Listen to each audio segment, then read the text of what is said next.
পরীক্ষা চলছে, সে অজুহাত তুলে, নানা অজুহাত তুলে।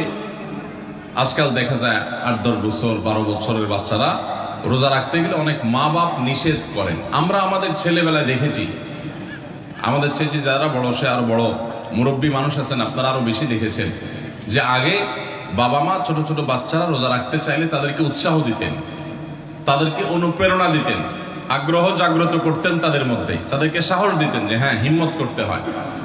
এখন বেশিরভাগ বাবা মা তাদের সন্তানদেরকে রোজা রাখতে উৎসাহিত করে না, বরং বাচ্চারা রোজা রাখতে গেলে তারা বলে না, রাখার দরকার না, তুমি ভেঙে ফেলো।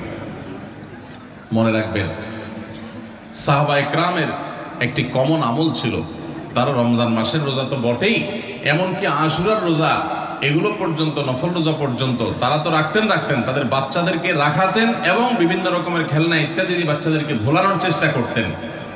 সেই সাহাবীরা যাদেরকে তাদের মা বাবারা শৈশবে কৈশোরে রোজা রাখার ব্যাপারে উৎসাহ দিয়েছেন, প্রেরণা দিয়েছেন, শিক্ষা দিয়েছেন, সাহস জুগিয়েছেন, তারাই কিন্তু বিশ্বটা জয় করেছে। কারণ কষ্ট করা শিখেছে, কষ্ট সহিষ্ণু হয়েছেন, ধৈর্য ধারণ করা শিখেছেন। রোজা রাখা মানে সংযম, এই সংযম শিখেছেন। ক্ষুধা হবে, খাবারও সামনে থাকবে, কিন্তু খাওয়া যাবে না। এই যে সংবরণ, এই যে সংযম, এই যে ধৈর্য, এই যে সহনশীলতা, এটার চর্চা করা যখন মা বাপরা শিখিয়েছেন, সেই সাহাবীদের সন্তানরাই কিন্তু অর্ধ পৃথিবী জয় করে ছেড়েছেন। আর আজকে আমাদের সন্তানদেরকে আমরা রোজা রাখাই না কেন? আমাদের মায়া হয়, ছেলেটার মুখটা ফ্যাকাশে হয়ে যাবে, মেয়েটার মুখটা শুকায় যাবে, আমার কাছে ভালো লাগবে না। আমি সবসময় বলার চেষ্টা করি, দেখুন, আমাদের সন্তানদেরকে ভোগ শেখাবার প্রয়োজন নাই, ভোগ এটা শেখানোর দরকার হয় না। ভোগ করতে সবাই পারে, এটার জন্য যোগ্যতা লাগে না। ত্যাগ সবাই পারে না, ত্যাগটা শিখাইতে হয়। আপনার ছেলে মেয়েকে খাওয়ায় পড়ায় মোটা তাজা করবেন, এটার জন্য কোনো যোগ্যতার দরকার নাই। এটা গরু ছাগল পশু পাখি প্রাণী তারাও পারে, মানুষ তো পরের কথা। খাইতে কে না পারে? সবাই পারে। কিন্তু খাবার আছে, তবু আমি আল্লাহর নির্দেশে নিজেকে সংবরণ করব। একটা নির্দিষ্ট সময় সূর্য ডোবার আগ পর্যন্ত আমি খাবো না। এই যে ধৈর্য, এই যে সহনশীলতা, এই যে আত্মনিয়ন্ত্রণ, এই যে কন্ট্রোল, এই জিনিসটা আপনার বাচ্চার জীবনে অনেক গুরুত্বপূর্ণ একটা ব্যাপার। এটা তার জন্য অনেক বেশি জরুরি, তার কারণ তার সারা জীবন সামনে পড়ে আছে। তার জীবনে যা চাইবে সে সবকিছু পাবে না, বহু কিছু তার চাওয়ার সাথে পাওয়ার মিল থাকবে না। তার জীবনে অনেক সংগ্রাম করতে হবে, অনেক ইচ্ছা বিরুদ্ধ বিষয় তার সামনে এসে দাঁড়াবে। তখন সে সংযমী হতে পারবে, আত্মনিয়ন্ত্রণ করতে পারবে, ধৈর্য ধারণ করা শিখতে পারবে।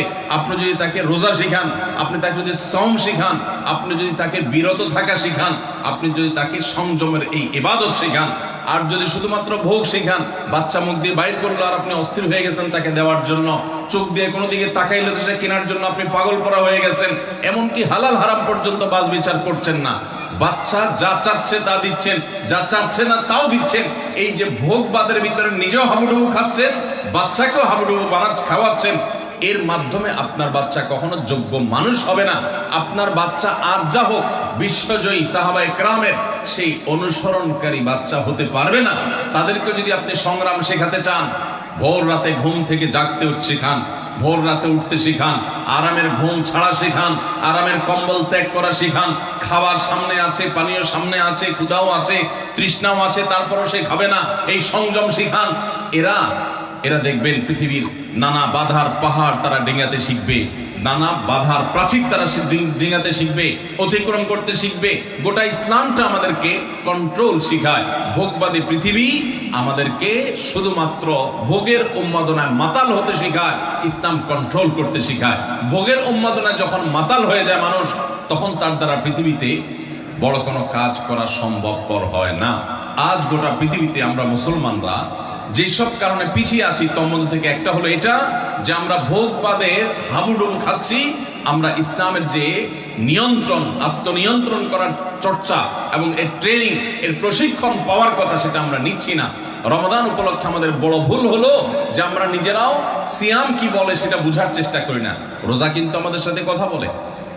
রোজা বলে, দেখো তুমি রোজা রেখে তুমি পান করছো না, তোমার তৃষ্ণা আছে, রুমে কেউ নাই, ফ্রিজে ঠান্ডা পানি আছে, চাইলেই খাইতে পারো, কিন্তু তুমি খাচ্ছ না। তোমার ঘরে কেউ নেই, পেটে ক্ষুধা আছে, আবার হাতের কাছে খাবারও আছে, তারপর তুমি খাচ্ছ না। কেন? আল্লাহ নিষেধ করেছেন সেজন্য।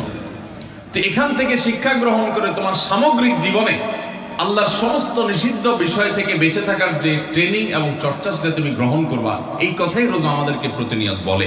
তো এই জন্য রমাদান কেন্দ্রিক আমাদের একটা বড় ভুল হলো এই রোজার বার্তাটা আমরা নিজেরাও গ্রহণ করতে পারি না।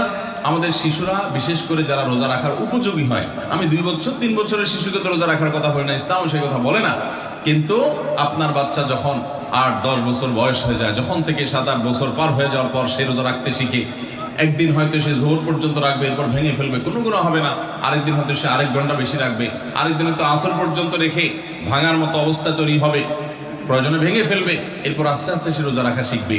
এই বাচ্চা যে কষ্ট করা শিখে, যে ধৈর্য ধরা শিখে, যে ক্ষুধার কষ্ট এটা নিয়ন্ত্রণ এটা বোঝে, সেই বাচ্চা অনেক বড় কিছু করতে পারবে, তার দ্বারা ভালো কিছু হবে। তো আমাদের বাচ্চাদেরকে রোজা রাখতে চাইলে তাদেরকে আমরা আরো বেশি উৎসাহ দেব, অনুপ্রেরণা দেব, সাহস দেব, তাদেরকে ভুলানোর চেষ্টা করব। এরা ইনশাআল্লাহ খাঁটি মুসলমান হতে পারবে, যোগ্য মানুষ হতে পারবে। তাহলে